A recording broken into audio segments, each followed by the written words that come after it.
Good evening. I'm calling the Monday, April 22nd, 2019 Planning Commission meeting to order. Will everyone please rise for the Pledge of Allegiance? Pledge of allegiance to the flag of the United States of America and to the republic for which it stands, one nation, under God, indivisible, with liberty and justice for all. Thank you. All right, moving on. The first item on the agenda is the approval of the agenda this evening. Do I have any requests for changes? If not, I'll entertain a motion to approve the agenda. I'll move to approve the agenda. Second. All right, I have a motion by Commissioner Higgins and a second by Commissioner Kirk. All those in favor of approving the agenda say aye. Aye. Agenda is approved. All right, moving on. Approval of minutes from the meeting held on Monday, April 8th, 2019. Do you have any requests for additions, edits? Entertain a motion to approve. I'll move to approve the Planning Commission minutes dated April 8th, 2019. Second. All right, let's see. A motion by Commissioner Villarreal, second by Commissioner DeSanctis. All those in favor of approving the minutes say aye. Aye. Opposed? All right, the minutes are approved. Moving on this evening, we have a public hearing on the agenda for Castle Ridge, location 615 through 635 Prairie Center Drive. This is a request for a planned unit development concept review on 19.75 acres, planned unit development district review with waivers on 19.75 acres, zoning district review on 19.75 acres, and zoning district change from CCOM to RM-2.5 on 1.4 acres, site plan review on 6.94 acres, preliminary plat of 4 lots into 1 lot and 2 outlots on 19.75 acres. I believe the city would like to walk through a presentation first. Julie, and you'll be doing that? Yes, sir. Okay, and then I would just ask the planning members if you have any questions. Unless they're clarifying questions going through the PowerPoint, let's try to save them to the end of the presentation once Julie's done. So, Thanks, Julie. excuse me, Commissioner Chair, members of the Chairman, members of the Commission. This proposal is a redevelopment of an existing site at the corner of Prairie Center Drive and Flying Cloud Drive. The existing conditions include the Broadmoor Apartments as well as the Castle Ridge Care Center and some vacant property. The site was subject to an approval back in 2008 for an overall PUD that was somewhat similar but yet somewhat distinct in nature from what you have before you this evening. So this evening we're going to kind of walk through this in 3 parts. We're going to take a look at the senior portion of the site, which is the very south west corner where the senior facility is proposed. That portion of the project is seeking full approval through this process. The other 2 areas are proposed to be platted as outlots, and they are seeking PUD concept approval. So the multifamily portion and the commercial portion of the site, we're looking for some high-level feedback from the Planning Commission on those 2 areas. You're not going to see the amount of detail in those plans because the Planning Commission and City will get a second opportunity when full applications come in for that those properties. So to take a look at the existing conditions, the Broadmoor Apartments consist of 240 all-age units on the site. There are studio 1-bedroom and 2-bedroom units, as well as detached single-story garages mostly on the rear side of the building. And the Castle Ridge Care Center currently provides for 82 units in that facility. And then in the very corner, as you can see in the graphic, there is vacant property as well that is part of the project area. So I do want to provide a little context of the 2008 approvals. As I said, that's something that is somewhat similar but also distinct from the request you have before you this evening, but I know some of you were around at that time, and we just want to provide some context because there were some very strong aspects of that plan that the city was able to support and encourage through that approval. So you can see on your screen there's a view of what that overall PUD included. There were 704 residential units proposed, about 370 senior units, and about 330 general occupancy units. Commercial development was about 50,000 or 57,000, excuse me, square feet of retail and restaurant. As you can see by the plan in front of you, These units in this area, or these commercial uses, were single-story. These over here were multi-story with, ground floor retail and residential uses above. So those buildings had some height to them and added to the overall residential count. The commercial development also extended a little further up Prairie Center Drive than your current proposal does. That you can see there's some retail proposed here. And then this is the location of the only portion of the project that was constructed. It's the CVS that's right there at the corner. And then the senior housing or Pres Homes project was down here on the back side of that. So as you can see from the roadway design, because it is a complete plan, there is a little more detail with regard to plaza design and roadway design throughout the entire project. As you can see, there's an access off of Prairie Center Drive that extends into the site, and there's a plaza feature that is provided here. There's access on the back side of the housing units, and of course access off of Columbine Drive as well. So this is Castlemore down in this location, just to orient you a little bit further. With the 2019 proposal, we have 274 senior housing units proposed, about 250 general occupancy rental units proposed. So these are the general occupancy rental units that are proposed in a future phase of the development. This is the 274 senior housing units that Pres Homes is seeking approval for with this application. And then this portion is the commercial development, which includes about 20,000 square feet of retail uses and about 110 to 120 room hotel that's proposed in this, I'm going to call it central location. This plan, carrying through on some of the themes from the previous approval, does provide for some public gathering spaces, particularly in this area adjacent to the hotel, as well as out here at the corner of Prairie Center Drive and Flying Cloud Drive. And the roadway design is a bit different. As you can see, this roadway connection does not propose to come through and connect to this private drive. There still is a connection in this plan that is shown down to Castlemore. In this particular design, the city is working to promote access back out to Columbine in order to help manage traffic flow. The access point that is provided here, staff has recommended be a 3/4 access, and that staff would continue to monitor that based on how traffic is working and in that area. So there was detail provided in the staff report on that particular issue, and we'll talk about it probably a little bit more further in the presentation. So to take a harder look at the senior housing site, you can see this is a zoomed in version of Lot 1. So Columbine Road is here in the back. There is access to the site off of Columbine Road that then comes in and transitions into a parking area. There are multiple accesses into the building. There's also access point off of Castlemore Drive. The front entry is over off of this private drive that comes south and connects up to Prairie Center Drive.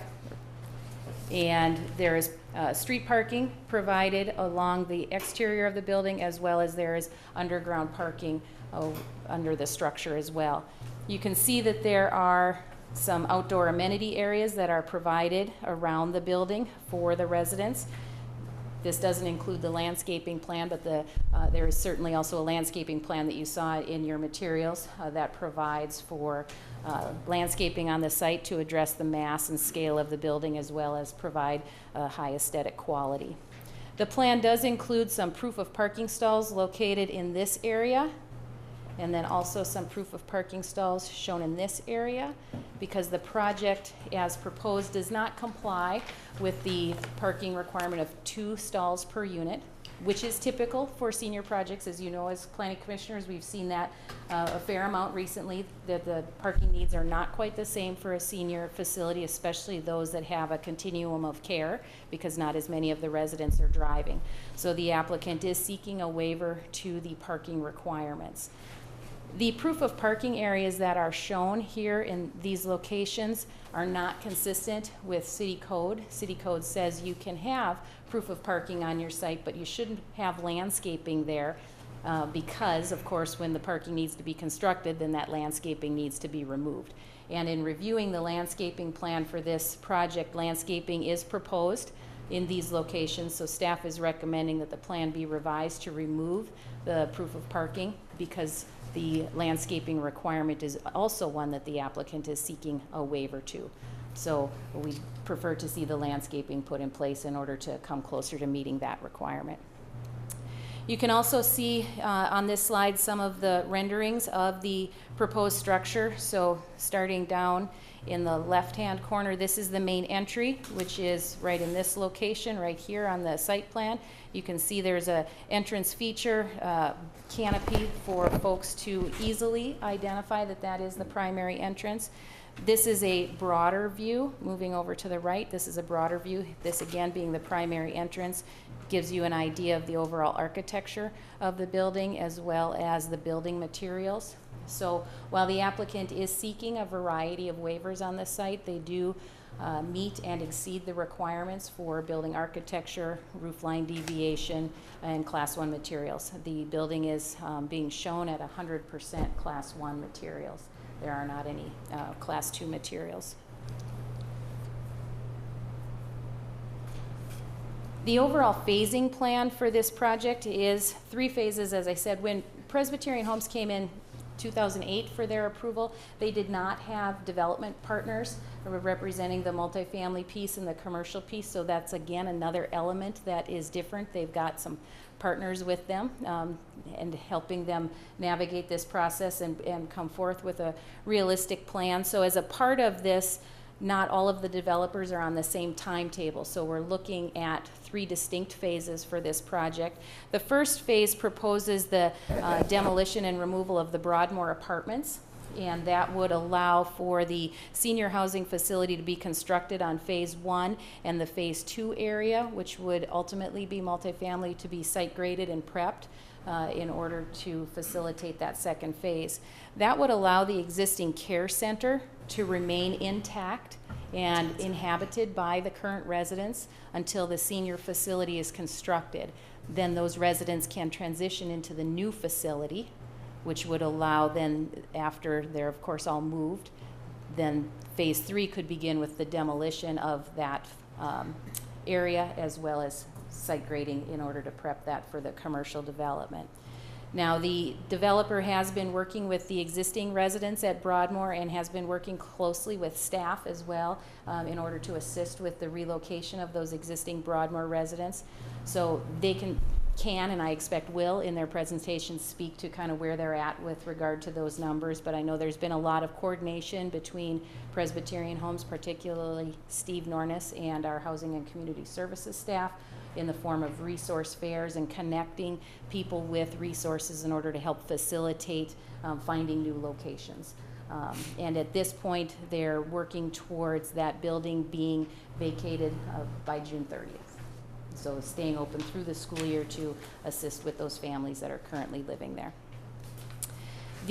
An additional point that needs to be addressed is the fact that because this area will be under construction in phase 1 and 2, and we will have existing residents staying in place until phase 3 happens, there will need to be a lot of care and consideration given to the grading and utility plans in order to make sure that the care center remains serviced by utilities, fire protection, and all of that. None of those services are interrupted during that construction phase. So staff has been in conversations with the developer and their representatives already to proactively work to address those things ahead of construction and making sure everybody's on the same page with what information will be necessary. So then moving forward to the multifamily area, again, I just want to reiterate that these are concept plans. While we are seeking some feedback from the commission, we're looking to keep that more high level because we'll get a second chance to review that. But this project proposes 2 buildings. So the north building, this I'm going to call it a darker gray, is proposed to be 7 stories. And the southern building is proposed to be 5 stories. They're connected by a 2-story common space that allows for free flow between those 2 buildings. They are proposed to include studios, 1-bedroom, 2-bedroom units, and then one bedroom and two bedroom plus. So plus a den, those units would have a little extra space. They are proposing about 330 parking spaces. Some of those, the majority of those are underground. Some of those are on the surface as well.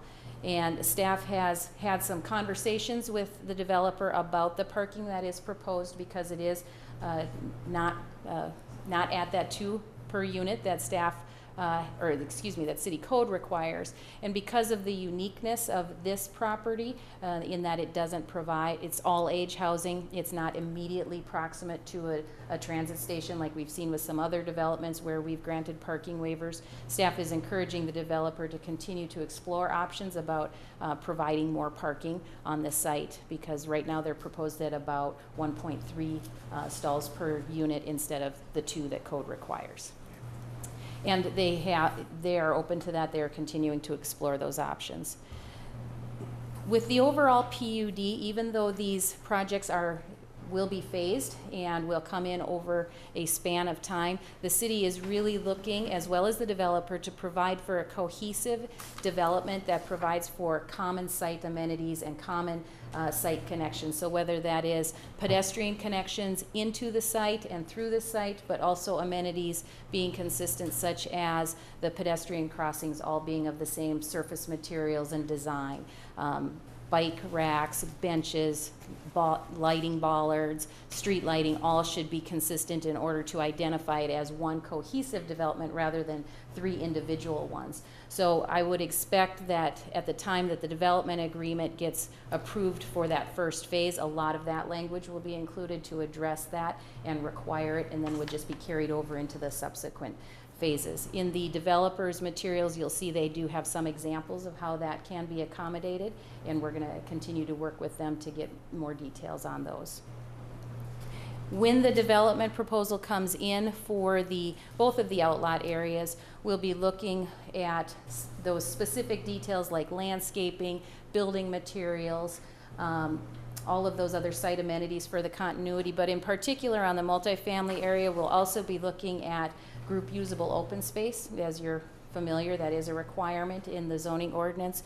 So if you take a look at this site plan, you can see there is some outdoor space or rooftop space, rather, I think is more accurate reflection, shown in this area. And while it is more immediately adjacent to the north building, it is an area that would be available to all residents of both the north and the south buildings. And there will be other amenities provided as well within the building or in other locations as the plan continues to be refined. As you can see, there are sidewalks all along the building as well. We are missing a little bit of a leg here, but the developer is working on fixing that situation, as well as a sidewalk connection out here to Columbine as well. The density on this portion of the project is about 51 units per acre. The density on the Presbyterian Homes project is about 40 units per acre.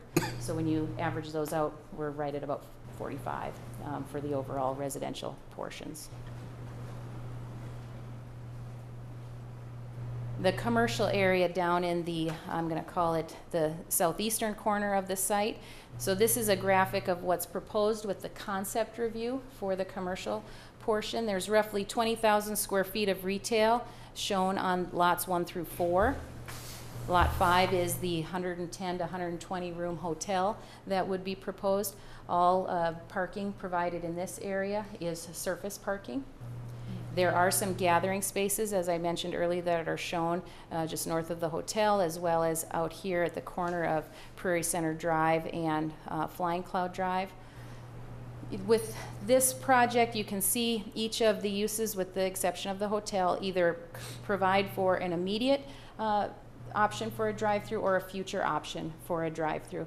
And that is something that staff has provided feedback to the developer that that's not necessarily consistent with the city's vision for this area. These buildings are all single-story buildings, and staff is proposing that the developer continue to explore a variety of uses for the site in order to provide for a dynamic mix of uses and one that provides some architectural interest as well, maybe get some additional height, maybe some uses that would provide for synergy in order to allow for shared parking amongst users that have off-peak times.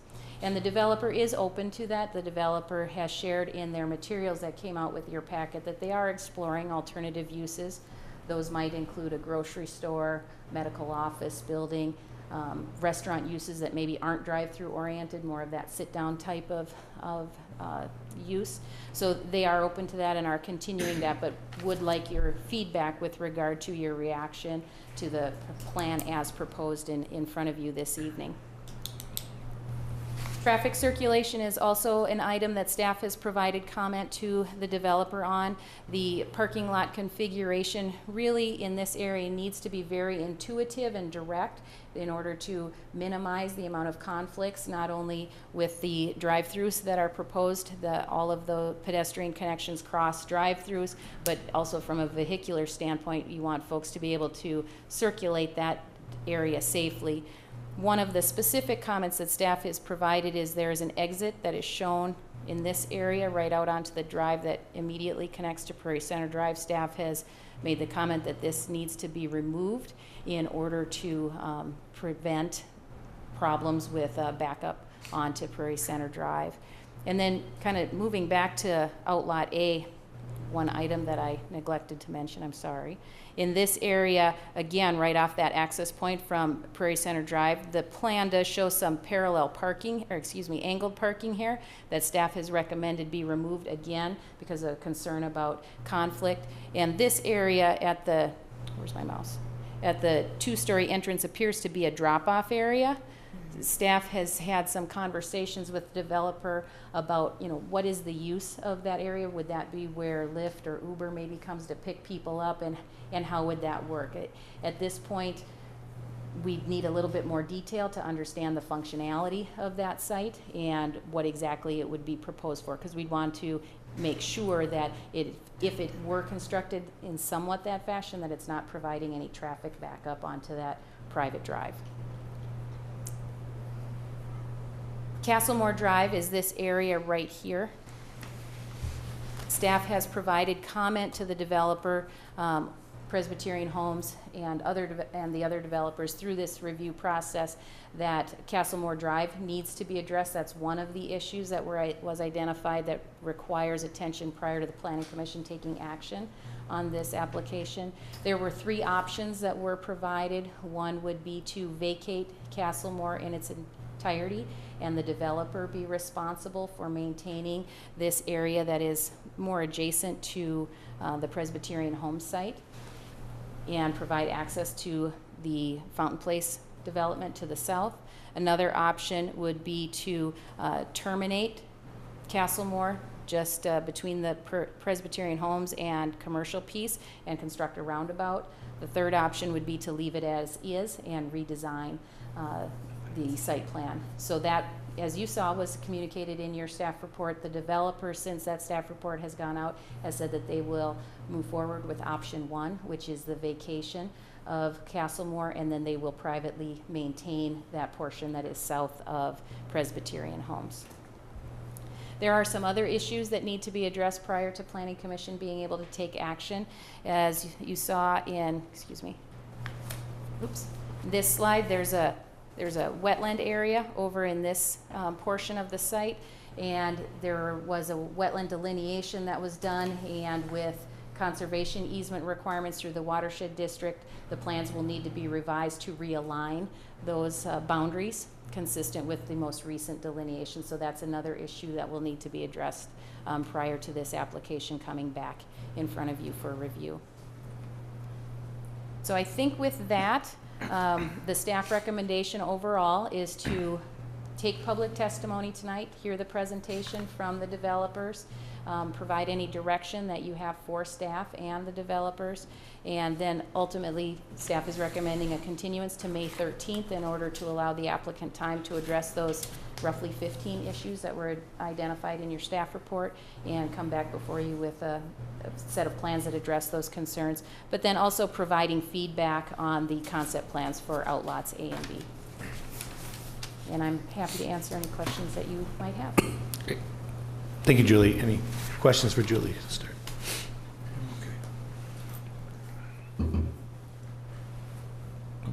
Okay. All right, let's move to the presentations from developers.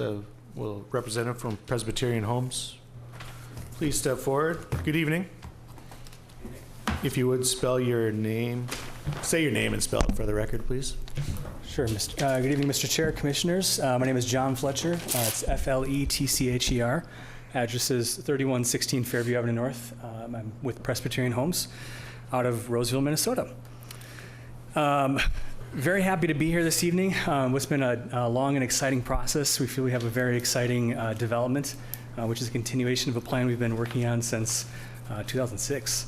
And so we're very happy to be here this evening. We feel we've assembled a very strong development team of experienced developers, including ourselves, Opidin, Timberland, and a variety of project partners. And so we're all excited to be here this evening. And so with that, I think we'll jump right into the presentation. There we go. So just a little bit about Press Homes. We are a faith-based, not-for-profit organization based in Roseville, Minnesota. Our mission is to honor God by enriching the lives of older adults, to honor God by enriching the lives and touching the hearts of older adults. For us, long-term ownership is the key. We are not market rate merchant developers. We don't build and then sell. For us, we build and hold forever. We've been in operation since 1955, so 64 years. In those 64 years, we've sold exactly one community out of the 50, and that's the one that got away. We wish we had it back. So for us, this is a really important expansion of our ministry and our mission, and so we're very excited to take this opportunity to repurpose and rebuild Castle Ridge Care Center. As a brief summary, as you heard, we're looking to redevelop the 20 acres of the Castle Ridge Care Center site into a master plan community. Press Homes is acting as the master developer on this site with our project partners.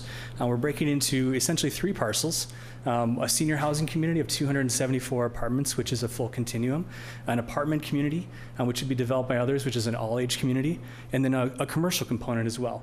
Currently, the site is including vacant land. It has an 82-unit senior housing community, which includes a care center and assisted living, and then the 240-unit Broadmoor Apartments.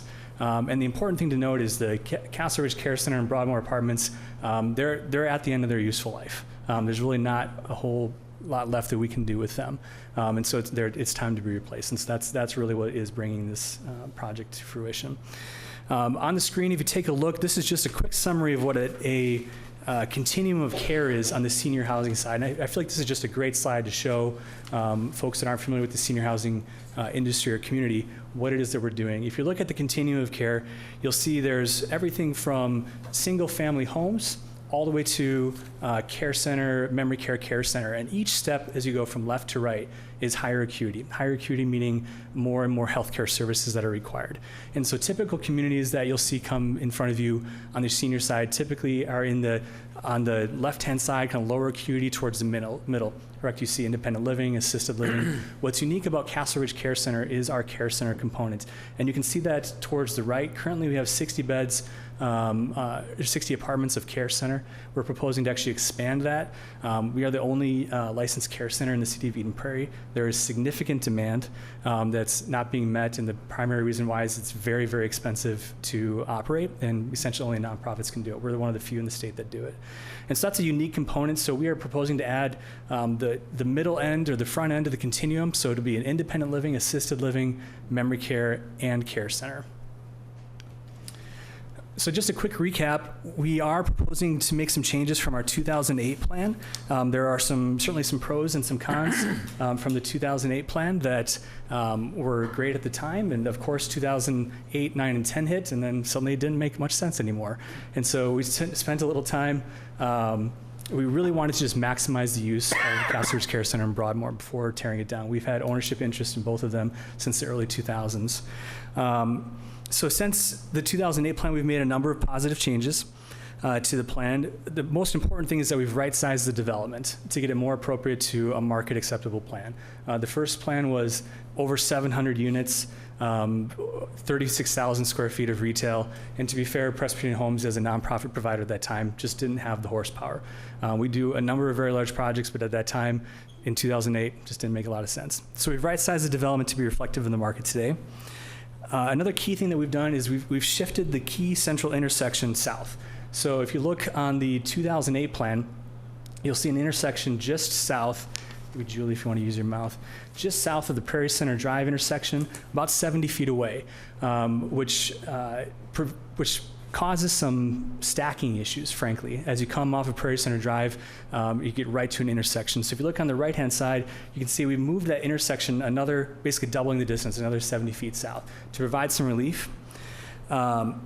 We've also created a more marketable and usable apartment parcel, which is more directly aligned with the comp plan for high-density residential. And you can see, as the mouse is on it right now, we've created about a 5-acre parcel, which is actually developable.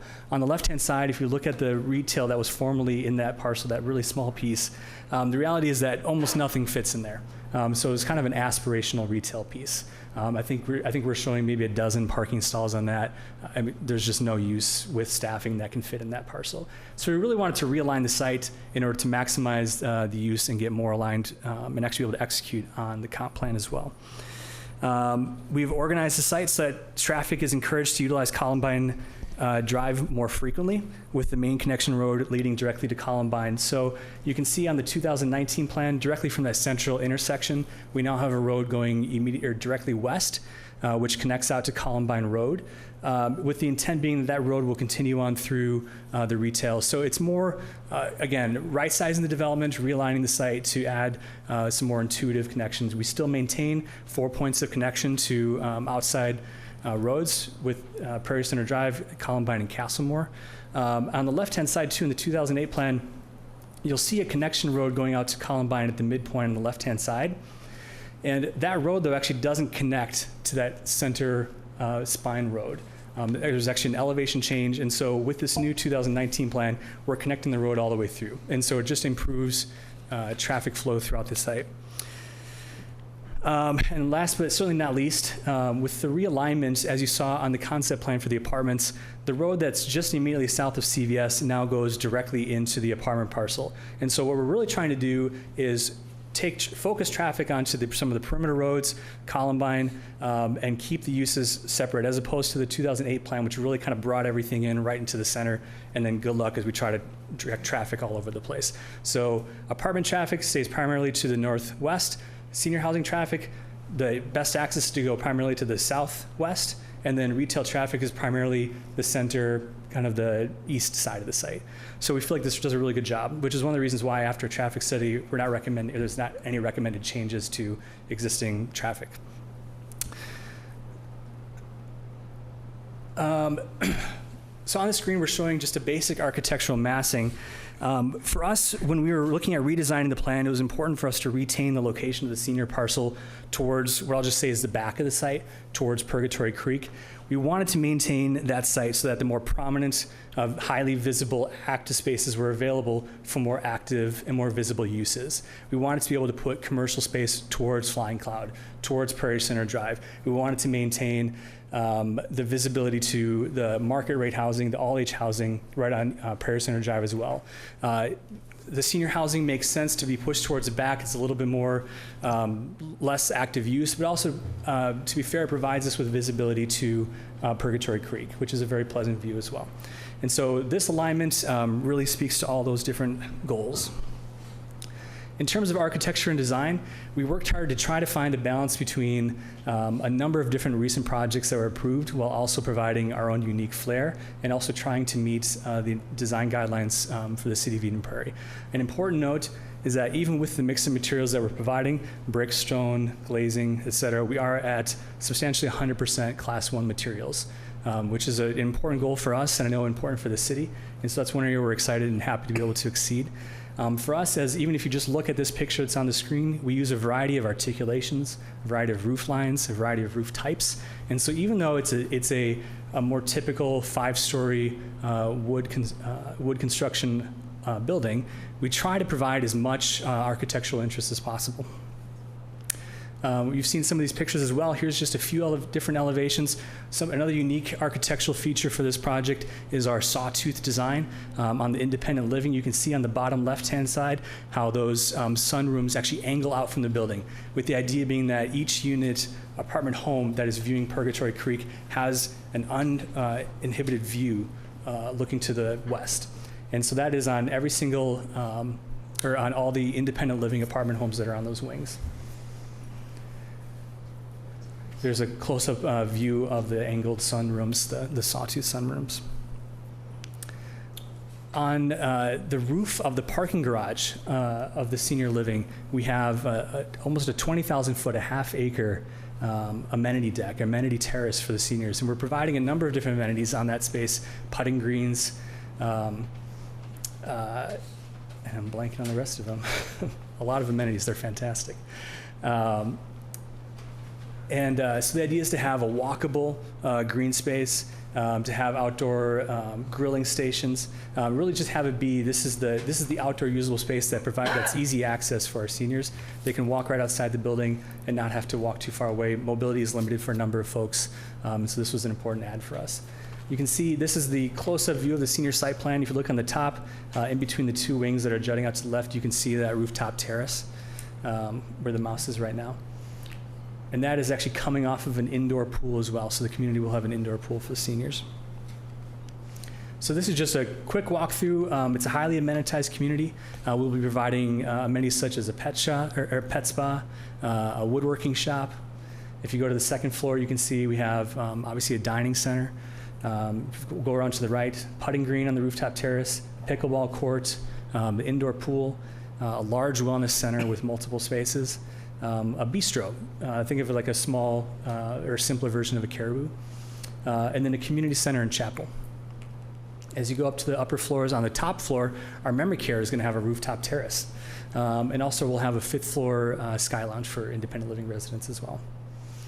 On the parking side, parking certainly is tight on the site. We have a little bit of an advantage because of the type of use that we're proposing, that not as much parking is required. We typically see 1-for-1 demand on the independent living, and then demand as you move up the acuity scale towards assisted memory care and certainly care center, parking demand drops off and frankly just goes away. By the time you get to care center, certainly nobody is driving. It's primarily guests and visitors and then staff parking that needs to be addressed. So we've provided within our narrative a parking demand study that shows peak demand, which primarily peaks in the early afternoon as with staffing shift changes. From a project phasing standpoint, Julie went over this before. We've got green and gold. Go Packers. Sorry. Green and gold on the left-hand side. For the green outline, which is the entire left-hand half of the site, that'll all be graded in phase 1. And phase 1 and 2, in terms of the senior and apartments, those will be essentially back-to-back. As soon as the Broadmoor is demolished and brought down, we're going to start site grading activities for the apartment parcel, and the apartment parcel will likely start 2 months right behind the senior parcel. So those buildings will be going simultaneous. As soon as the senior housing parcel is complete, we'll be able to then move residents from Castle Ridge Care Center into the new senior housing community. At that time, Castle Ridge Care Center will then be demolished, and we'll start site grading and construction activities on the retail. We expect the entire development period to last probably about 4 years. So about 2 years for the first 2 phases and then another 2 years for the commercial portion. Some sustainability and wellness initiatives. We have a vast amount of sustainability initiatives that we're pursuing. There should have been an exhibit included in the narrative. We won't go through all those, but importantly, we're bringing on third-party energy consultants to review and advise us on a number of different sustainability and wellness initiatives that we can pursue. So just some examples: low-flow plumbing fixtures. We're going to include eight free electric car charging stalls actually for the residents. Low VOC paints, drought-tolerant plants, etc. And there's again a list in the narrative, and I have more copies here we can provide if needed. From an affordability standpoint, we are proposing to dedicate 5% of the units at 30% of AMI into perpetuity. And then with respect to the Broadmoor, as Julie had referenced, at this point, we've been working with residents for the last 7, 8, 9 months. We're at about 55% occupancy, so we've been working very closely with residents. There's a coalition of partners. It's been a great coalition between our staff, city staff, county staff, a number of other nonprofits, a number of other apartment owners, to really work hard and try to find housing opportunities for residents. We know there's a lot of unique situations, and we've been providing a lot of one-on-one support for these residents, but we're happy to say that it's been a smooth, orderly, and positive transition for the residents as they've been transitioning out. So with that being said, I'm going to turn it over to the rest of our team to give brief updates. We'll quickly go through the apartment concepts and then go over to the commercial, and then I'm happy to answer any questions.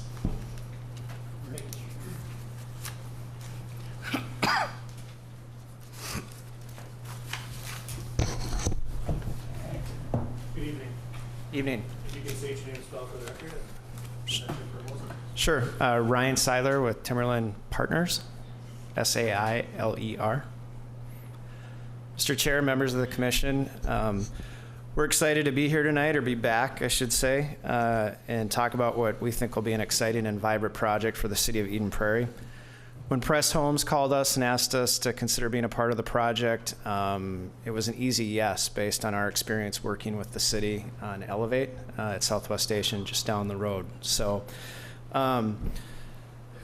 we got through that. Our research showed that there was demand for more units like this, or for more rental demand for market rate apartments. But I think one of the things that was really important for us was to make sure that we're doing a project here with a design, both exterior and interior, that doesn't compete with our project right down the road.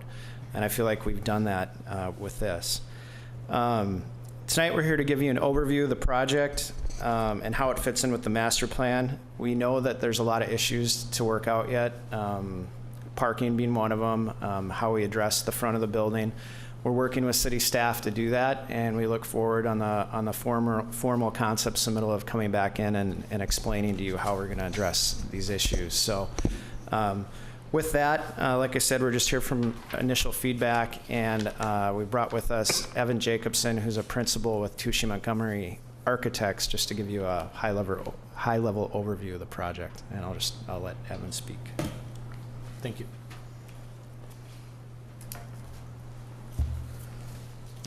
Good evening. Hi.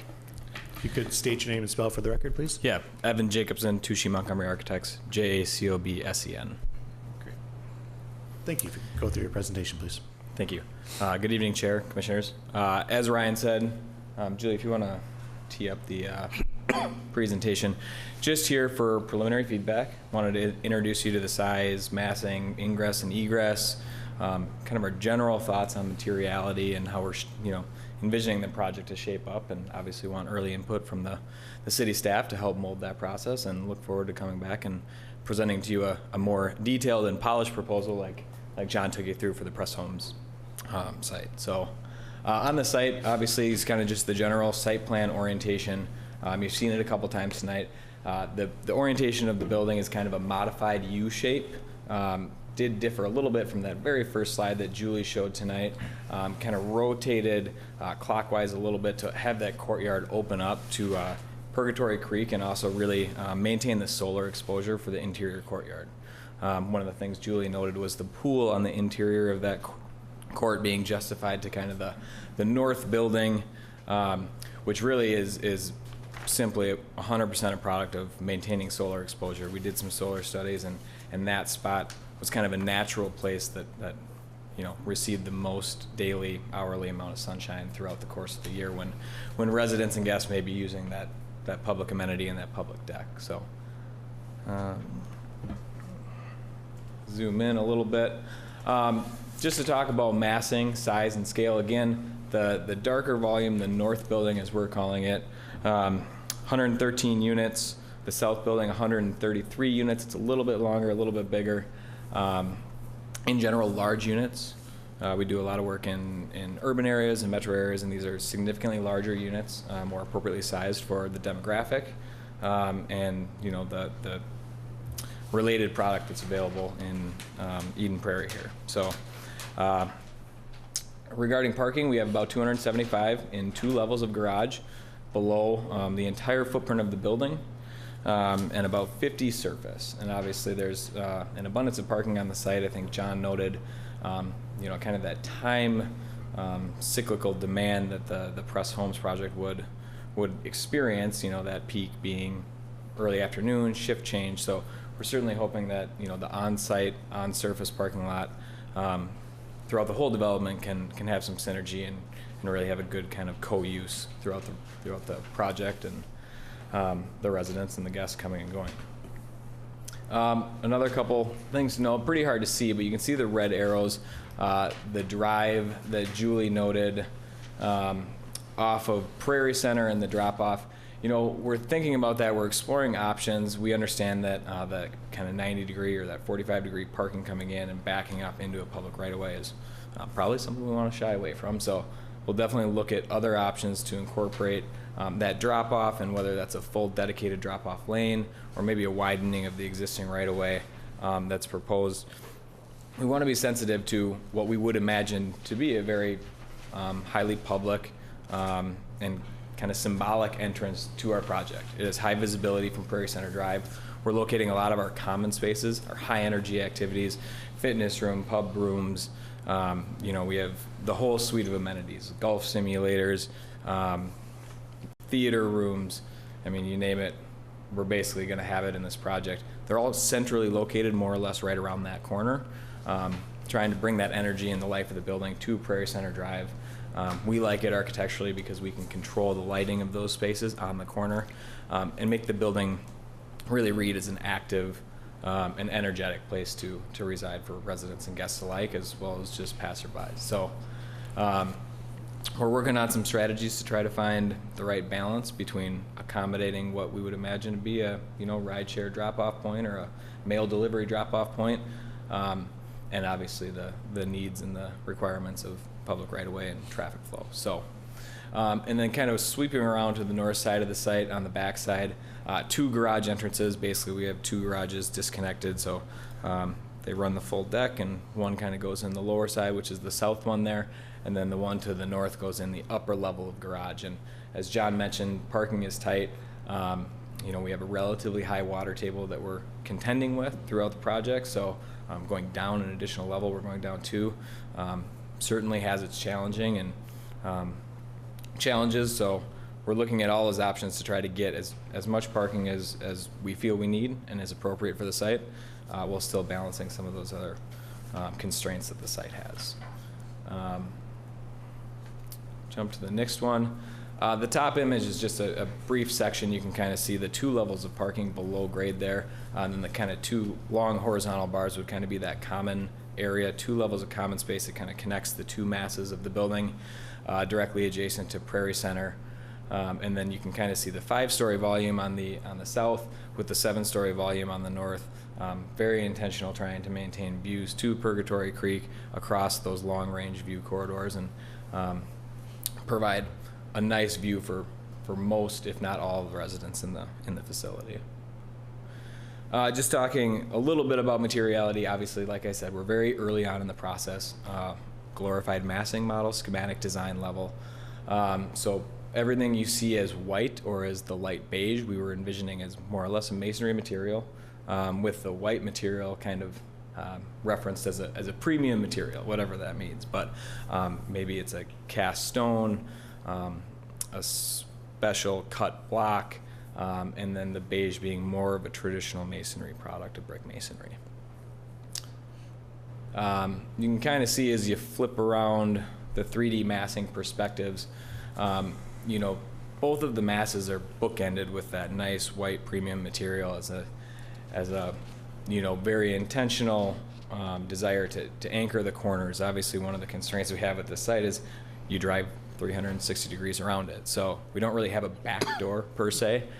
So we're trying to pay special attention to make sure that all of our facades and entrance and egress points are developed at the same level, high quality building materials that just creates a great experience for our neighbors and our residents and our guests.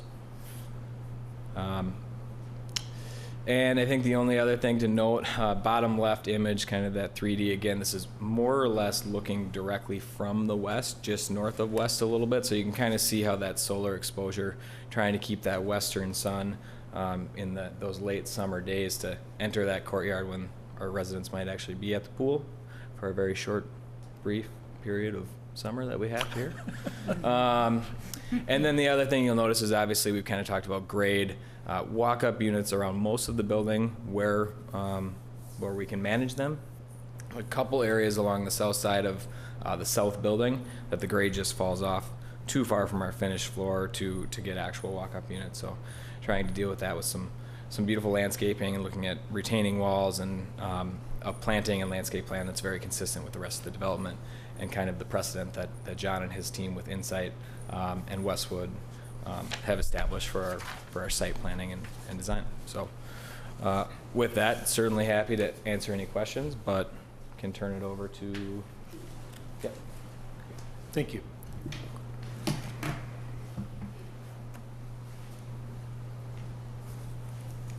Good evening. Good evening.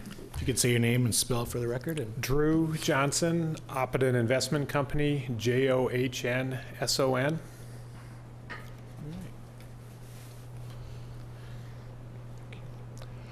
So, being the third in the commercial component of this application, we're going to take a little different approach. In the first two approaches have been talking about the building and there's a singular use. We got to be here when John reached out to us based on some advice from brokers that they had been working with for the commercial component when they decided to partner with a developer that the lion's share of their business is retail development. He said, Drew, you're inheriting a plan from 2008. There's some deals already working, and you guys have to be the economic engine of this project for the 7 acres on Prairie Center Drive and Flying Cloud. And I was familiar with their old project, and we said, yep, John, we'd love to be a member of the team as well. So that's how we got here. And I think the first goal of ours, as you saw in our narrative, is to, and the city staff pushed us to do this, and I think it was a good idea, is if we understand the site forces and context that are working on the site and how that might influence the individual design and site layout later, but rather than kind of the starting with the building approach and working their way out on the commercial section, we're going to start with the site forces and context from the sense that the corner commercial side of Prairie Center Drive and Flying Cloud, that's a 50,000 car per day intersection, on the gateway to a regional trade area where, people from 10, 15 miles are coming into, then going all the way towards Purgatory Creek and the lake to, as John described, a trail, quieter. So there's a lot of different things going on the site. So we're trying to approach both from a market-based side of what's going to work, but how can we kind of encapture the regionalness of the trade area, the market generators that will allow the retail to work regardless of the housing, to transitioning through connections, site design, amenities, to the quieter residential part that's towards the creek. So up there now is a comparison of the 2008 plan and the 2019 plan. And of the themes we used to design was the smaller buildings being located towards the perimeter. That gave the site some porousness, so there was no rampart, there was nothing blocking to see the other uses. And then the center-facing parking lot transitioning to the larger anchor use in the back. So you can see from the two plans that our leasable area of retail is down considerably, and I think that was one of the, as we called it in the narrative, a very unmarketable or kind of fatal flaw that wouldn't allow the 2008 plan to be built, financed, or occupied. Just the, more retail was drawn there than the, probably it was about 2 times more retail than what the Southwest Station has on all 3 phases, to give you an idea of the amount of retail they're proposing. Parking was too low for all of the uses, and that speaks to kind of the regionalness of how this trade area will function, that there's a lot of auto-based trips going to that part of the site. But as far as the public spaces, the trails, the other parts, we've kept that roughly the same or even increased it on our second, on the 2019 proposed plan.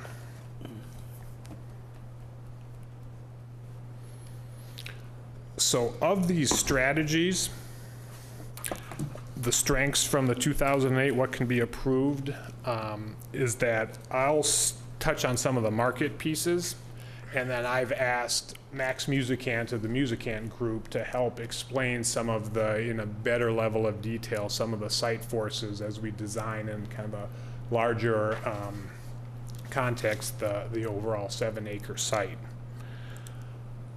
But the alternate anchor parts, right now the site's showing a hotel. We think medical office could be a use there. Perhaps, potentially a drawback of there is a very large parking demand that comes with that. 6-7 parkings per 1,000, which is higher than general retail.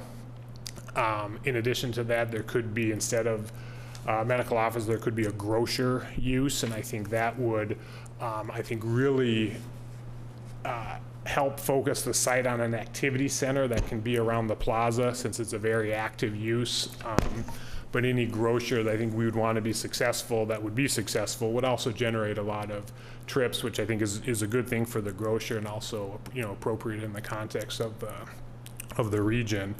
And then the hotel is probably complementary on its busy times relative to retail, but probably the least active use out of those 3. So I will, and again, happy to answer any questions around the context of it, because in the narrative we made some, we really focused on what's driving this and what will make this be a kind of a real project that, as I told John, that we should be able to accomplish with his development, is that I want to introduce Max to go through some of the context and site forces. Thanks. Good evening. Thank you. If you could state your name and spell for record and present, that'd be great. Max Musicant of the Musicant Group. It's spelled MUSICANT GROUP. Great.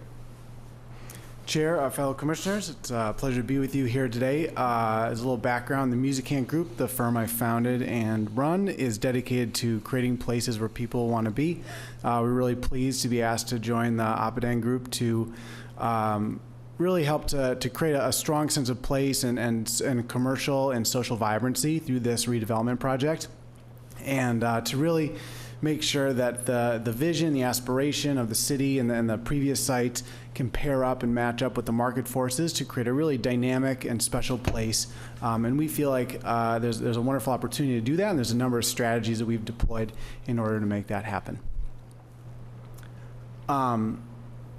And a lot of that centers around what we're calling sort of a central plaza and a park. And so we feel that it is literally and figuratively at the center of this development, really serving as a bind to bring the 3 different phases of the project together. As the pivot point where all the different pedestrian and many of the auto pathways converge onto. We see this park to be an actively used and programmed and managed space to host a variety of activities and programs throughout the day and the year that serves as really a bind to bring together the residents of the senior housing market rate, the users of the special building, whether it's hotel, grocery, or medical office, as well as the retail customers together. In addition to that, we've also envisioned sort of a series of nested loops. And so from our experience in creating place and social and pedestrian activity, people really gravitate towards doing sort of circular loops. And so we've really seen or viewed the space and the way the retail is envisioned as a loop that anyone could participate in and utilize, whether they're a customer coming to that business, a resident in one of the apartment buildings, or a user of the special building to the south. Further, we really see the biggest opportunity to generate sort of the pedestrian traffic and create that human scale and connection by pivoting and connecting towards Purgatory Creek and the pedestrian pathways to the west of this site. That is really laid out in this slide that you can see here. And so as you can see with the blue dotted lines are the pedestrian pathways that are coming from the residential communities, the recreational paths to the west.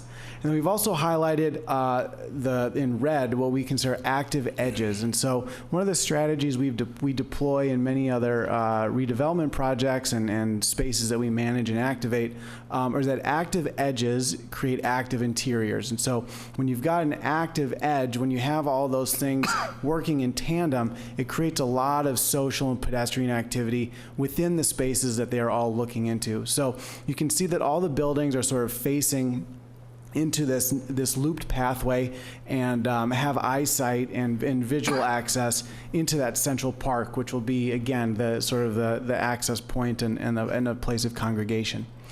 Further, you can see in the yellow on the eastern side of the site is another sort of secondary plaza and entry space, which we see as really a critical visual access point given the auto traffic that is happening on the two arterials there. We think there are some opportunity to have some active uses in those spaces that are complementary to the future retail uses that are coming into those buildings, but that because of its location, more of the resources should be focused in on that central park and plaza, which can really be shared and used by many more of the users that are coming into that space. And also to make those sort of pedestrian connections, they're not going to be just your sort of typical berms and driveways, but they'll be really dynamic and enhanced pedestrian crossings that will be used, that will be able and comfortable and safe to use for fully abled pedestrians, but also being very mindful of the senior living folks and making sure that they're fully accessible for those and with special consideration for those in wheelchairs and other mobility needs. And so really delineating that through clever placemaking enhancements like colored paving, striping, landscaping, other sort of ways to slow traffic down, because even with the potential drive-throughs, it's really the speed of traffic that inhibits pedestrian movement more than the traffic in of itself. So we envision many strategies to keep those cars moving quite slowly and be able to really share the spaces to make sure that there's good eye contact happening at all times between drivers and pedestrians. Looking into sort of, stepping back again into sort of the macro forces that led us to some of these recommendations, was that the two main arterials carry a tremendous number of cars. And while we really admire sort of I think the full vision of wanting to create that pedestrian environment, we feel the best opportunity to do that is by looking to the west rather than trying to create access points, pedestrian access points, off of Flying Cloud and Eden Prairie Center Drive, because it's just such a foreboding pedestrian environment right now. It's very difficult to cross those streets on foot. We really didn't see that there was much opportunity to generate meaningful pedestrian traffic coming along or across those streets. But we did find that there would be a tremendous opportunity and latent opportunity to build strong connections to the trail network and the housing that will happen on the site, but then also create dynamic connections to the trail that connects to Lifetime and the other office uses to the north and the residential and retail to the south. We can see here again, we've got these circles that delineate the quarter mile to the half a mile distances, and the catchment area for both of those for potential uses is much stronger going along the Purgatory Creek and Lake Trail network rather than going to the east and Eden Prairie Center Mall and some of the other retail uses.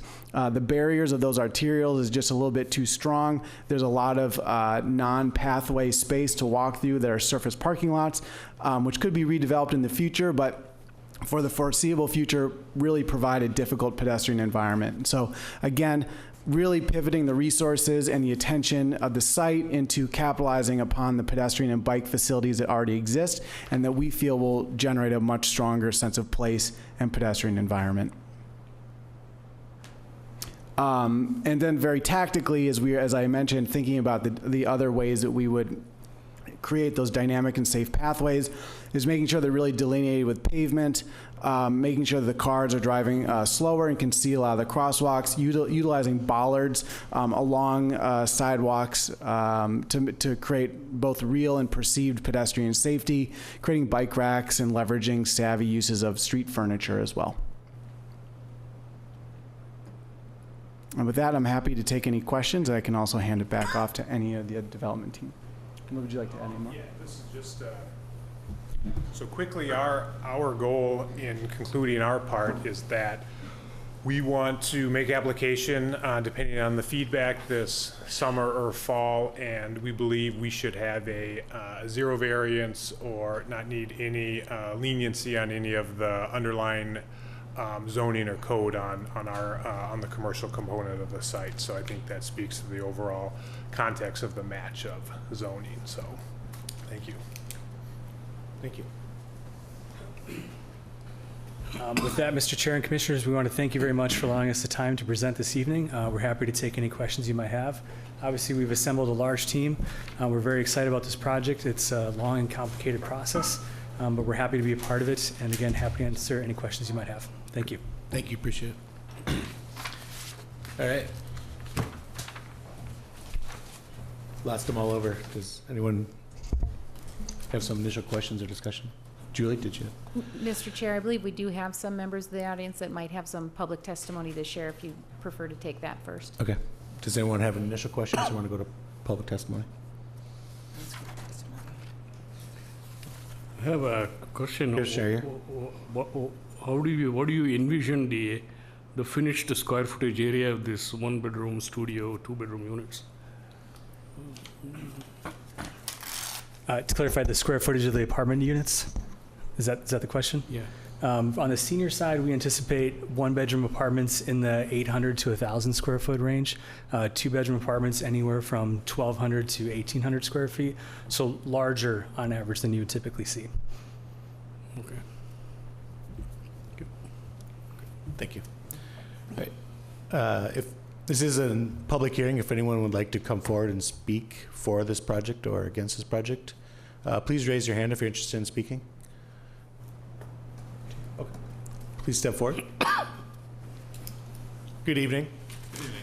If you would, like everyone else, state your name and spell for the record, My name is please. Kent Kelly, K-E-N-T-K-E-L-E-Y. I live at 401 Southeast Main Street, Minneapolis, although up until last July, I was a 20-year resident of Eden Prairie. And I have a family member, my sister, Kay Ellen Kelly, who's been a resident at Castle Ridge now for 10 years, one of the more long-tenured residents, I think, first in the assisted living side and over the last 3 years in the skilled nursing facility. And I just wanted to say here tonight, in favor of the Presbyterian Homes portion of this proposal, that I've always been impressed by the competence and the compassion and the effectiveness of the medical staff and the administrative staff. If they perform as well going forward for my sister and other residents as I've seen them perform over the last 10 years, then this facility is a very important asset for the community. And it should be allowed to continue its mission in an updated facility that better supports the mission. Thank you. Thank you for your comments, Mr. Kelly. I think I saw another hand up. Good evening. If you could state your name and spell it for record, please. My name is Judy Thayer, Thayer, and I'm from 4826 Sparrow Road in Minnetonka. My mother is also a resident at Castle Ridge. She's been there for 2 years. And they are caring and loving. But the home is yesterday's home. It's small, it's dated, and something needs to be done for the residents. It's, you know, what can I say? As my granddaughter would say, get with the program. You know?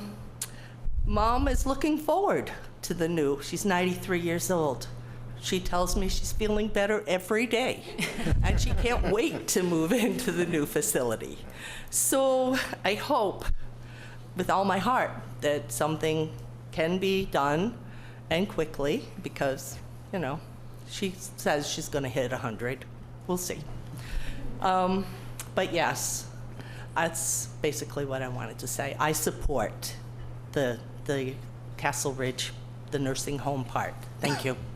Thank you for your comments, Ms. Thayer. Would anyone else like to step forward? Okay. All right. To the commissioners,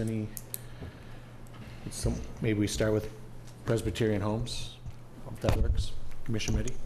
I have a couple questions on all of them, but I guess it probably makes sense to stick with one at a time. Just for clarification on the affordability component, is that just independent living units that are going to be affordable? No, actually, we're proposing that in the skilled nursing facility, the care center apartments would be the affordable units. How does that work when I don't know all about how, you know, their rent plus other services that they pay for works, but how does that work with the affordability? Is just the rent component of their, you know, monthly costs affordable, but they still might have other services in addition to that? Correct. So it ends up being an income restriction as opposed to a rent restriction. So income being 30%, or folks that qualify at 30% of AMI, which would primarily be folks that are on Medicaid who have incomes that are capped at about $12,000 a year. So very, very low income. And folks typically have, actually they're required to have assets of less than $3,000. So deeply deeply income limited as far as affordability. And then I think, okay, so I have one, I guess, kind of more of a comment maybe than a question, but I'll just say it because it relates to both the senior property and the, I'll call it the market rate, normal apartments. To kind of address the what seems, in my opinion, to be, I think, a little bit short on parking for the apartments, the regular apartments. I do think the senior seems to be okay based on the traffic information you provided. But as it relates to Castlemore Drive, I think it seems like if the city were to vacate that and that become a private road, that might allow the whole senior piece to shift down, you know, even like 5 or 10 feet would be enough to give the Timberland project, instead of those parallel stalls, could be perpendicular and maybe get a lot more surface parking added to kind of fit those together a little bit better. So that was just one thought I had as we're looking at parking amongst all of the different uses. That's it for now. Commissioner DeSanctis? Yes. This is a general question that you all could address, and Julie as well with the city. On page 9 of the slide show, you talk about a key constraint, heavy automobile traffic at EP Drive, Flying Cloud Drive corner, inhibiting the flow of pedestrians from the north and east, which would be the larger retail center. Mm-hmm. What I'm wondering is, has the city given consideration to putting a jitney or shuttle stop on the property to encourage a circulating flow of commerce all the way around Prairie Center, back around the loop? So there would be a circulation that's general to the community, but linked to your project, increasing flow from not only A to B, but from B to A. Mr. Chair, Mr. Commissioner, what I would say is we haven't specifically talked about a shuttle service just for the project, but what I would say, Presbyterian Homes has a shuttle service that goes between all of our communities and a number of key retail centers. And so we anticipate you'll see something similar to that, not necessarily dedicated just for this site, but you'll see shuttle service flowing around for the seniors especially.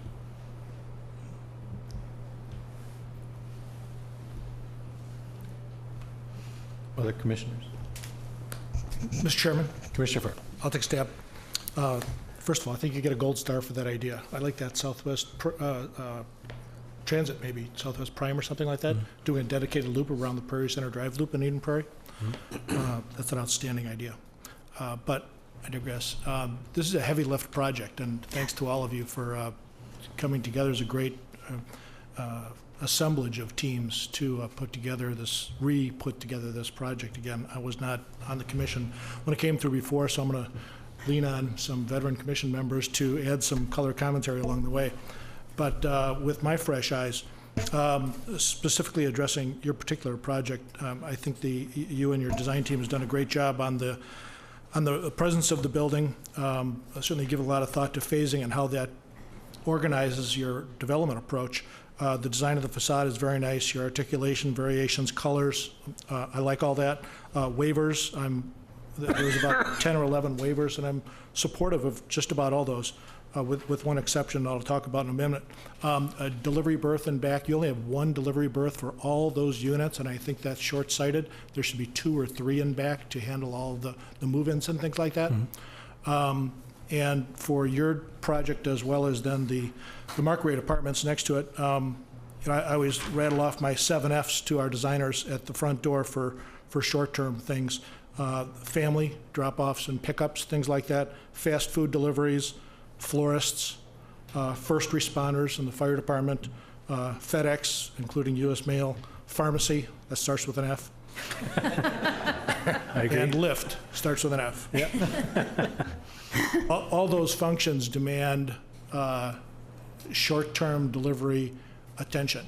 And there's very constrained drop-offs on all 2 of your locations, both for the care center and the main independent ALIL, as well as the market rate apartment. So I think pay attention to both the long-term delivery berths as well as that. I don't want to digress because I want to talk about this specific project, let other commission members go in, but I'm just going to lay out just an observation.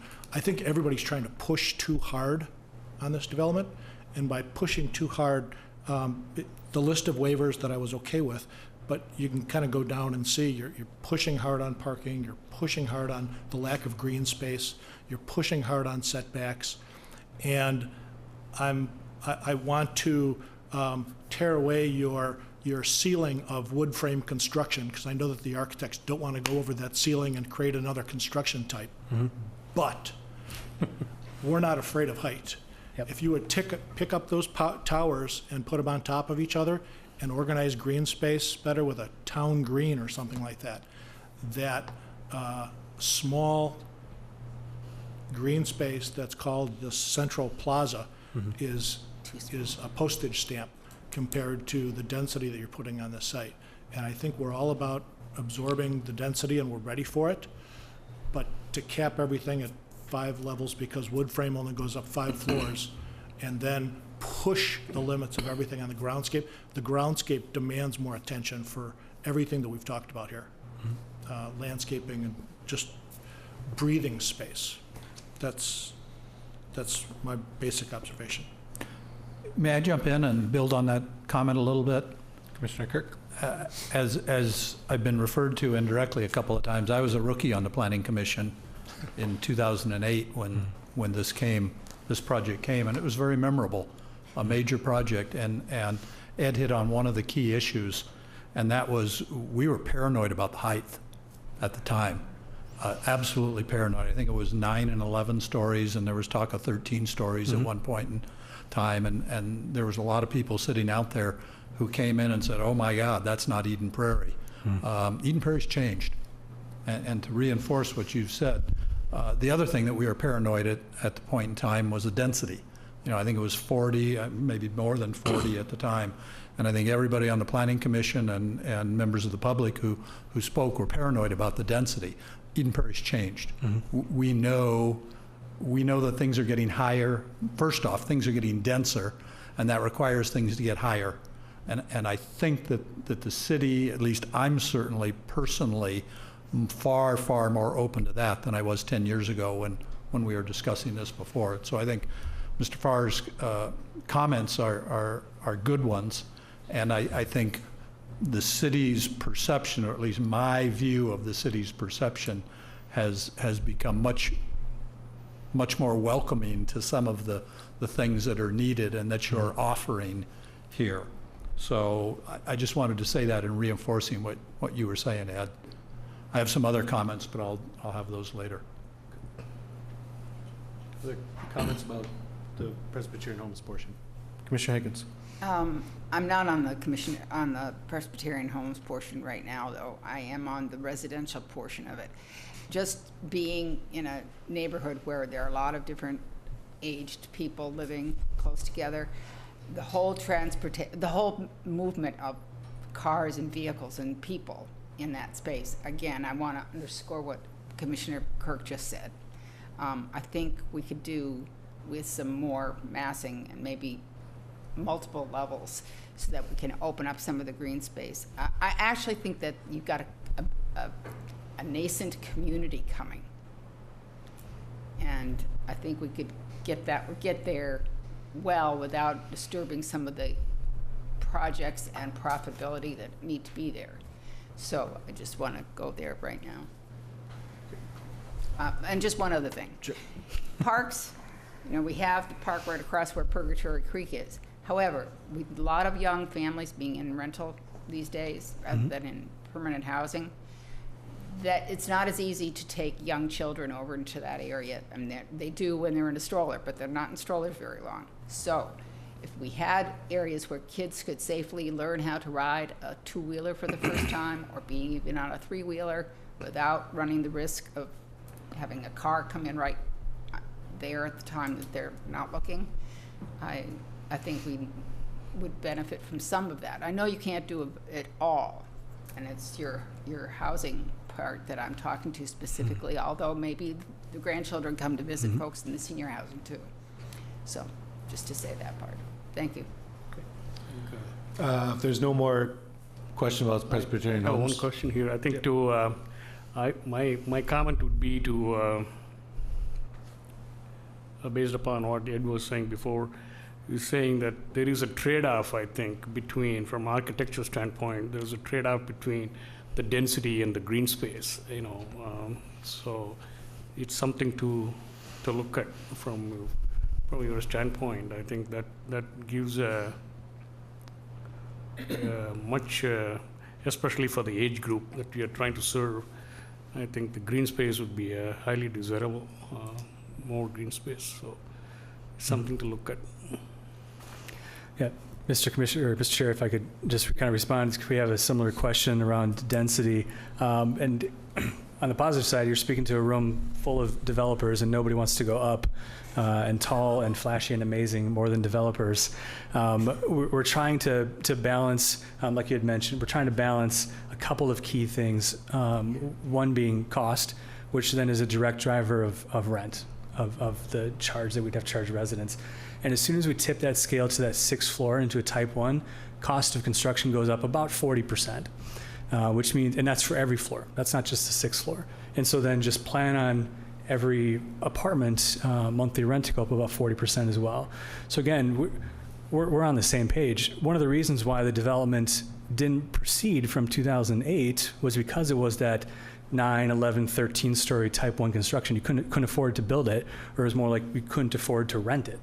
And so that was one of the reasons why the project didn't move forward. And if you compare actually the site to the 2008 plan, it's substantially similar in terms of actually, I think, a little bit more green space.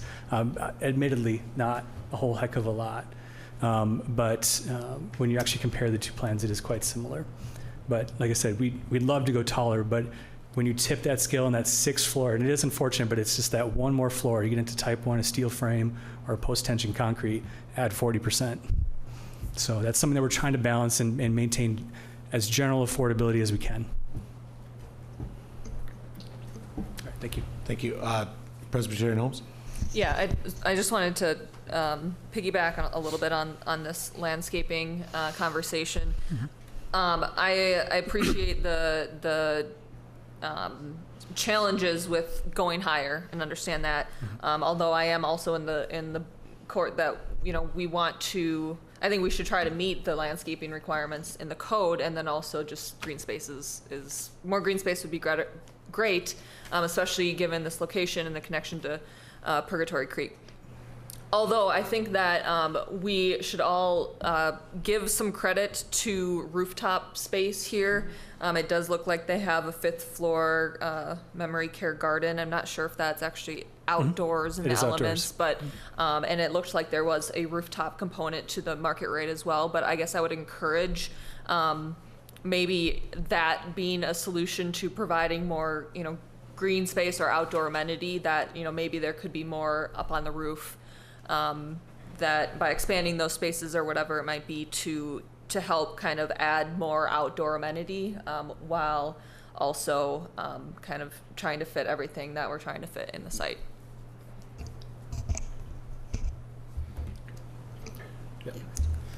So while Commissioner Meddy wants to give you more green space, I want to take it away by encouraging you to put solar on those rooftops. So I guess the one thing I will say about this, especially about your project, is thank you for including charging in your parking lot or in the underground parking areas. The question I'd have, and I guess is sort of the theme of all our questions, is more beyond your project, but how does it encompass and work together with everything else, is are those chargers, do you anticipate those chargers being dedicated to the people visiting there, or are those going to be more generally available to the public if they were there to go to the retail areas? So, Mr. Chair, Mr. Commissioner, as we're intending for the senior portion, these would just be for senior residents, not for the general public, and that's primarily because we're intending for them to be free. Okay, do we want to move on to the multifamily housing? Okay. Who would like to start with questions or comments?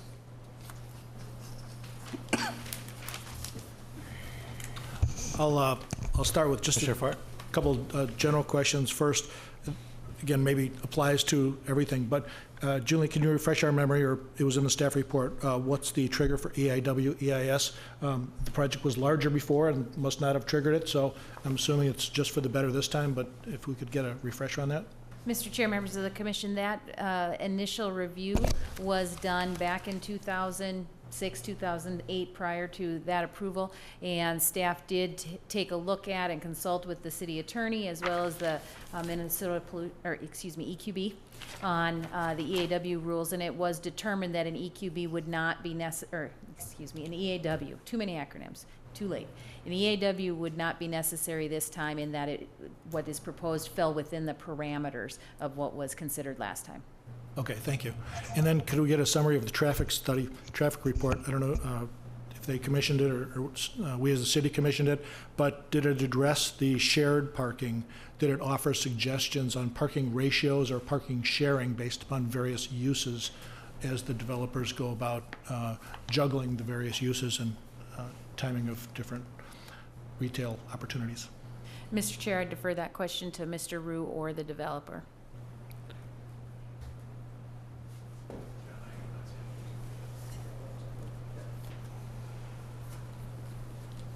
Again, Drew Johnson from the commercial side.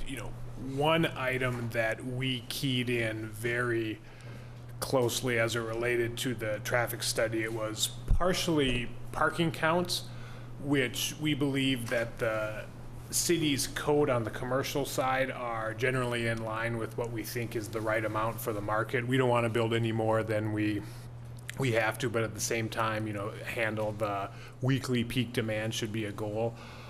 And I don't know if this answers your question, but the reduction of density on the site allowed the main entrance off of Prairie Center, and I'm looking over at engineering just to make sure they're nodding their head, because I want this, it's been a couple weeks since I looked at the exact staff engineering or the traffic report, but the level of service was acceptable, so it did not require a light or the immediate going down to a 3/4. The 2008 plan that was approved had a level of service that was acceptable for that intersection staying as it is now. Plus, that was when overall volumes were higher on Prairie Center and Flying Cloud because of the 212 work that had not yet been done. So the reduction of the overall arterial traffic plus a smaller project makes the same findings in 2008 even stronger, or there's more of a built-in for increase or wiggle room in there. I wanted to get specifically to the point of shared parking between uses.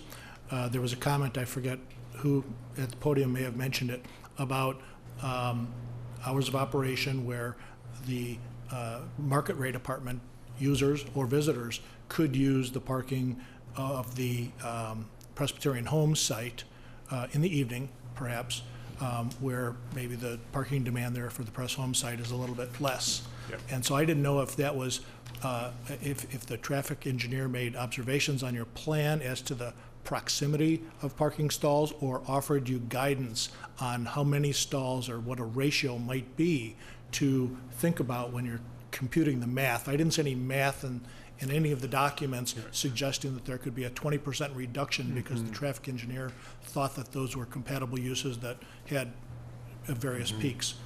Yeah, so to answer your question, the SRF report on traffic was silent on any recommendations one way or another on shared reductions. Okay.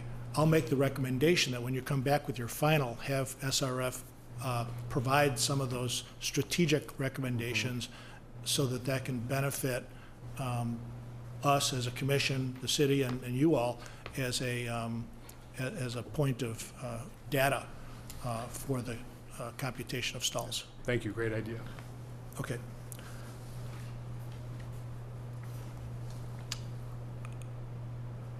So I wasn't going to add anything more to the market rate other than what I said already about pick up one of the two halves of your project and stick it on top of the other, make it taller, open up a town green, and I'd be very happy. That's easy. I like the architecture. We'll see that in greater detail. Again, I just thought it was just pushing a little bit too hard around the edges, and a little breathing room by going higher is going to solve a lot of issues. Yeah. Commissioner Villarreal. In an attempt to make sure everyone knows what this words mean, and also so I can justify asking this question to Julie, what is a 3/4 entrance? So Or I'm gonna someone. I'm gonna give it a try. So three-quarter entrance at Prairie Center Drive onto that, I'm gonna call it Spine Street, that separates the residential from the commercial. So if you're heading north on Prairie Center Drive, Okay. Yeah. excuse me, let me start the other way, because I wanna make sure I get this right. If you're heading south on Prairie Center Drive, you'd be allowed to turn in. If you're coming out of the site, you would be allowed to turn south on Prairie Center Drive. If you're heading north on Prairie Center Drive, you'd be able to turn in. The movement you would not be able to do is this one. Yeah. Did I get it right, Rod? More or less. I'll take it. Do you have to clarify the less, or is it okay? Well, to maybe answer the question a little differently than Julie did, at a typical four-way intersection, there are, as you go on each approach, you can turn left, right, or go through. So with a 3/4, it's probably really not a 3/4 because it's like a 2/3, but you basically eliminate, on the side street, you eliminate the movement going straight across, and you eliminate the left turn. So on Prairie Center Drive, you can make all three moves, turn left, through a right, same thing on the other, go north or south on Prairie Center Drive. On the side streets, you'd only be able to turn right out of it, not left or through. So. And you basically accomplish that by just making the concrete only being able to turn on the exit. Okay. Yes. I don't know if this is appropriate for the next panel, for the next group or not, but I often will drive south on Flying Cloud, and I'm wondering, is there a reason why there has never been an entrance from South Flying Cloud once you pass through the intersection of Prairie Center Drive?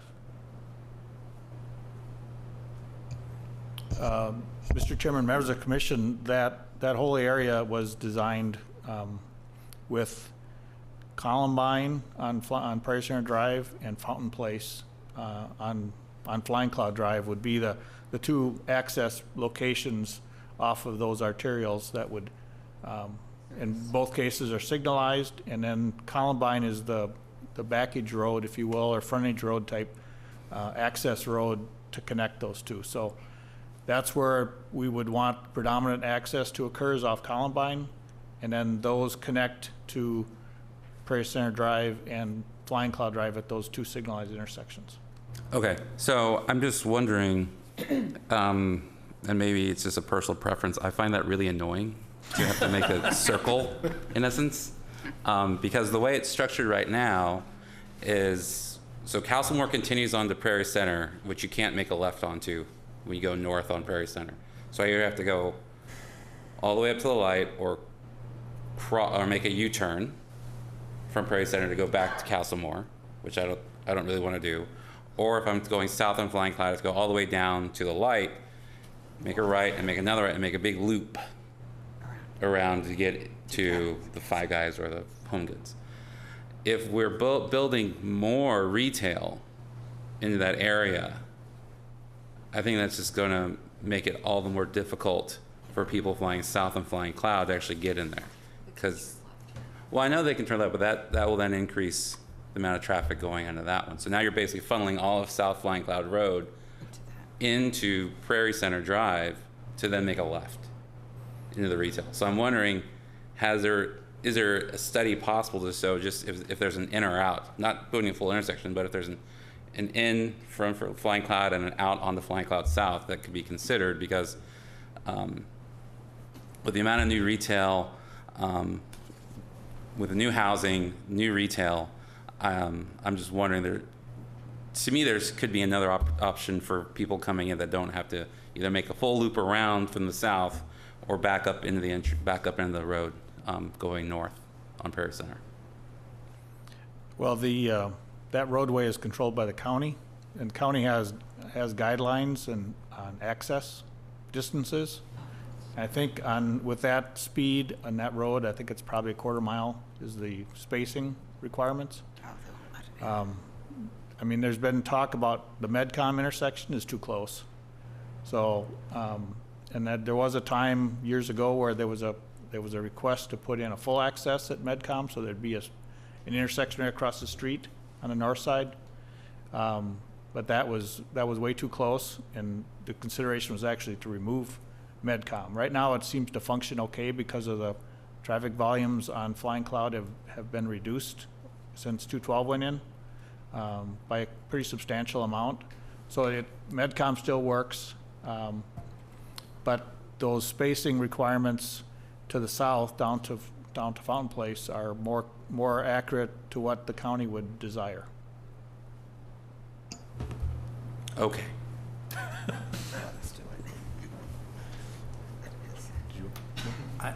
I have some general comments I'd like to make. Are we at that point? Was there any more comments or questions about the retail side of things? I have one just on this traffic conversation here. While I think the 3/4 intersection, taking a left there would be kind of precarious, but if we're not going to allow that, I think we should, realize that anybody then looking to take a left onto Prairie Center Drive will be coming up Columbine Road.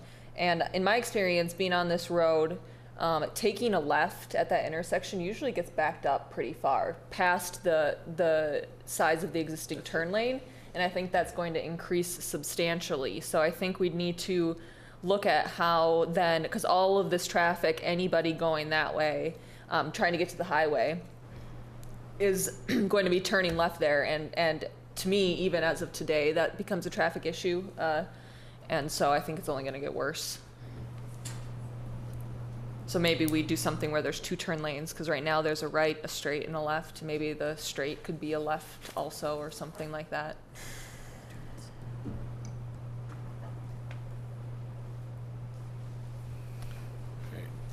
Any other comments about the opinion project?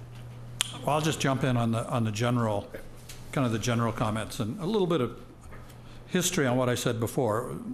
As I remember this project before, as I said earlier, height, density, and protection of Purgatory Creek were the paranoid issues. I think those have been well addressed in this new project. I think the city has changed its perspective a little bit, has understood the density is going to get higher, has understood that that's going to drive heights higher, and I think we've come to love Purgatory Creek in that whole area, and I see a lot of respect for those issues in this project. So I take that as a positive. I think the team is fantastic. Just to add kudos to Presbyterian Home, my father-in-law is at the assisted living out in Chanhassen, and we have been there for 2.5 years, and we have been nothing but impressed by how Presbyterian Home runs their business and, more importantly, takes care of their residents. So very positive there. I think the whole team looks strong. We understand the cost drivers.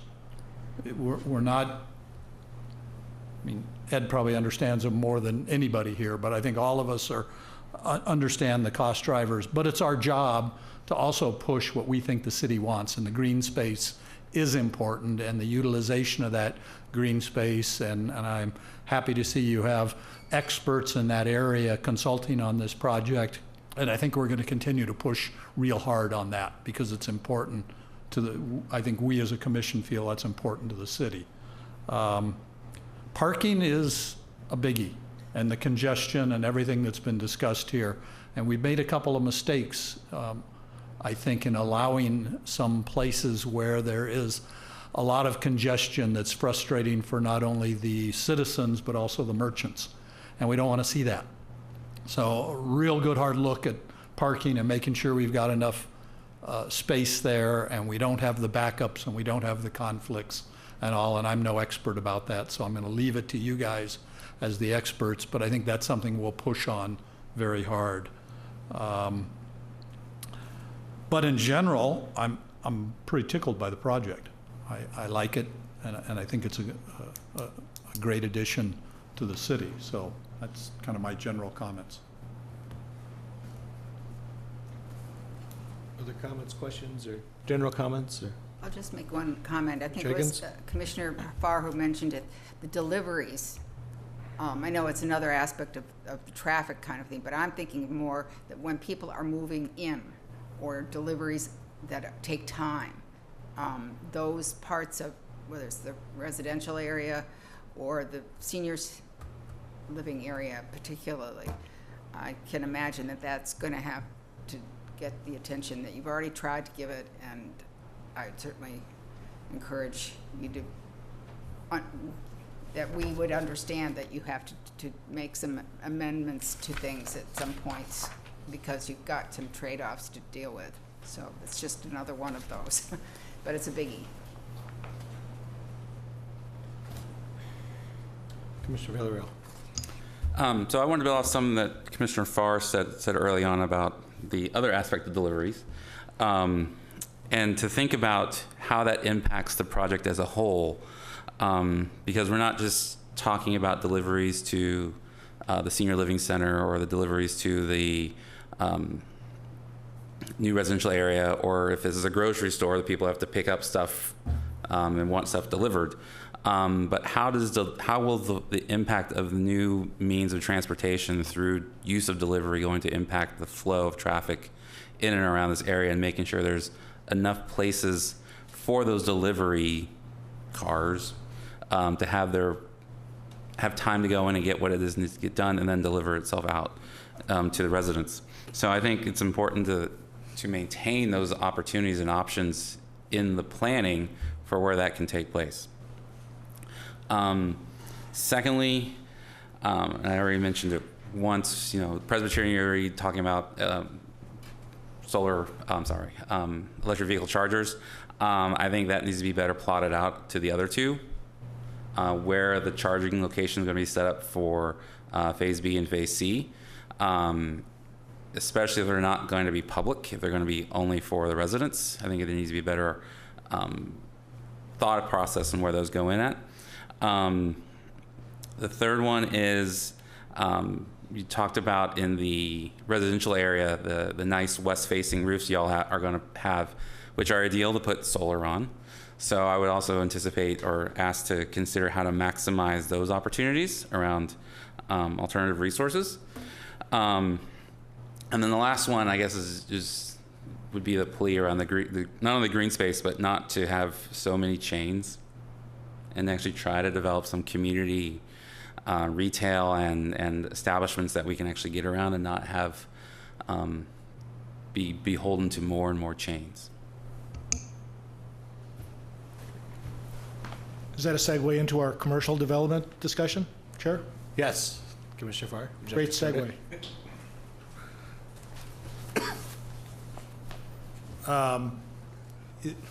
This is probably the one component that I would like to pick up and scatter and really call this a mixed use project. It's not mixed. The deal makers got together and said, this is my 3 acres, that's yours, and that's yours over there. Let's get back together in 6 weeks and see what you did. And at risk of going towards more of a town center type zoning, I'm drawn towards all of the strides we've made as a city towards design guidelines in unique environments like this where we're pushing mixed use.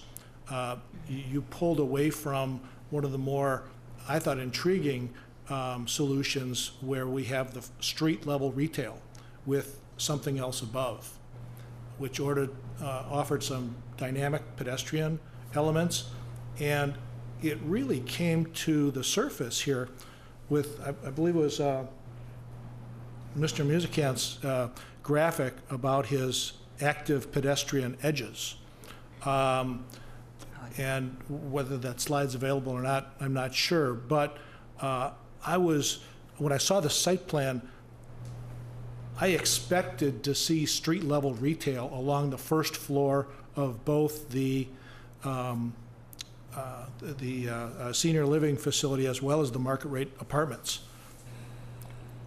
Whether you go up or not, those two buildings together, those 5- and 7-story buildings, create a wall dividing the east half of the site from the west half of the site.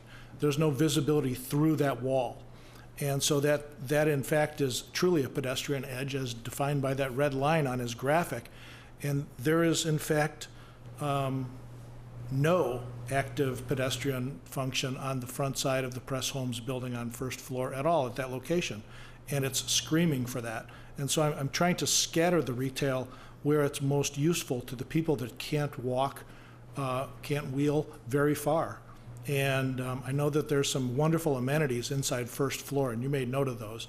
And my parents also are in facilities like this, and so I can't tell you thank you enough for making it very accommodating for the users.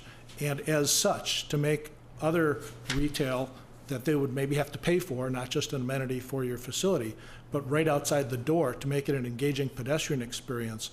I was taken aback at the retail area being pushed off onto its own island and plopping down the typical suburban drive-through restaurant, drive-through bank.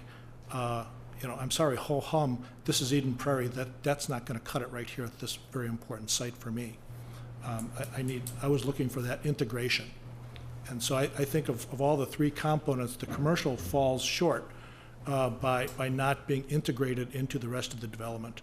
And I would be hard pressed to have anybody in their 80s, like your narrative indicated, everybody is going to be in their 80s for this, and I believe it, go across all those intersections, driveways, curb cuts, drive-through lanes, and have a pleasant experience, trying to make any loop whatsoever. That's not the loop that my parents would take at all.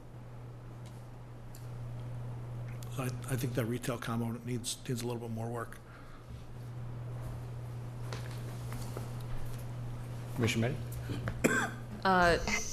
To add to that, I agree with your comments, Commissioner Farr. One idea as you were speaking that I thought would make sense is, I mean, with this hotel or what might potentially be medical office, it reminds me of Windsor Plaza. I think that's the name of the Kona building, where we have retail on the first floor, and whether that be a hotel or a medical office above, I think that would frame the main corner really well. And then actually allow where the hotel is currently shown to maybe be a larger plaza green space that then really feels like it's framed around all of these developments. So, and maybe that makes it a little tougher with the parking, because now we are loading, we're going to have a kind of a larger parking field and then having, everybody walking towards maybe a larger building. But I think that that's something maybe worth consideration. And then with regard to what's shown here, I feel pretty strongly that we should limit it to 2 drive-throughs. And if we had 2 drive-throughs, I think that maybe more in the lot 1 and lot 2, the site plan I'm looking at, which is, I guess, more towards the northwest side, away from the main corner, maybe having those drive-throughs on that side of the site, and maybe something a little bit bigger to frame the main corner of the intersection. I think that would really stand out there. I mean, when we look at just across the way to the north, I guess across Prairie Center Drive, we have a Burger King with a drive-through that's almost identical kind of to these buildings here, where you have the drive-through wrapping around on the main street, and the property is closed right now, but even when it was open, I mean, obviously that's not doing anything for that corner. So doing something like that on the other corner is a little bit disappointing. I do like the plaza at the corner, but I think that maybe that could also be incorporated with potentially mixed use, something there that would, again, allow for this to feel a little bit more like framed kind of community where, maybe there's this main central plaza in the middle.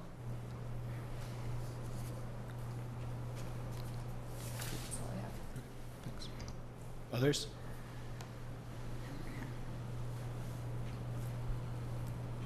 Commissioner Sanctus. Is there any provision for a community garden where some of the land would be dedicated so that residents could all contribute to the growing of healthy produce and other agricultural kind of products that they would use in their daily life? Mr. Chair, Commissioner, not at this time. There's not.